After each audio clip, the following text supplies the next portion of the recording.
Africa is massive, second only to Asia in size, but Africa's coastline is surprisingly short for a continent of its scale.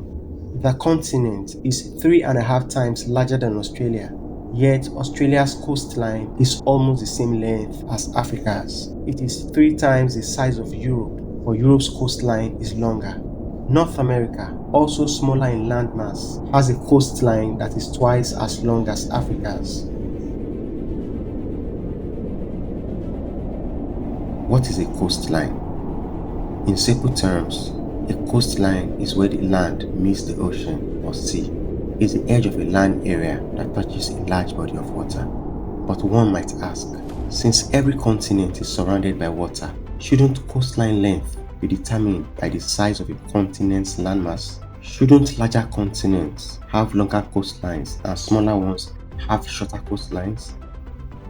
You see, how long a continent's coastline is also depends on the shape of the continent. The more indentation, that is, curves a continent has, the longer its coastline. Some coastlines are smooth and straight, while others have lots of curves that form bays, fjords, and peninsulas.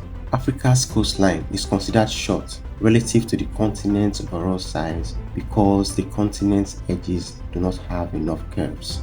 Instead of a coastline that is filled with bays, fjords, and peninsulas, what do we commonly find along Africa's edges? You find different formations depending on where you are on the continent's edges. In some areas, like in South Africa and Namibia, you might find cliffs and escarpments. In regions like the Niger Delta and parts of East Africa, the coastlines are dominated by mangroves and wetlands. Many areas, especially in West Africa and East Africa, feature wide sandy beaches. For example, the coasts of Ghana, Senegal, and Kenya are known for their vast beaches. In parts of Namibia, the Namib Desert extends right to the Atlantic Ocean, creating a landscape where vast dunes meet the water. What are the implications of this relative lack of curves in Africa's coastline?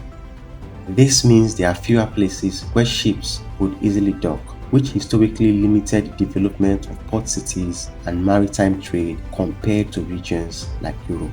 This also means there are fewer places where the sea extends inland, reducing opportunities for ships to reach inland areas easily.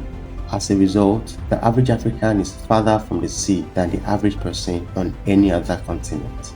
Historically, African civilizations were often concentrated along rivers and inland trade routes rather than the coasts, partly due to the challenges posed by the continent's coastlines. In contrast, continents like Europe and Asia have populations concentrated in coastal regions due to their intricate coastlines, access to maritime trade, and historical patterns of settlement. Africa is still highly diverse in culture, languages, and genetics, partly because its coasts haven't attracted as many people as Europe and Asia.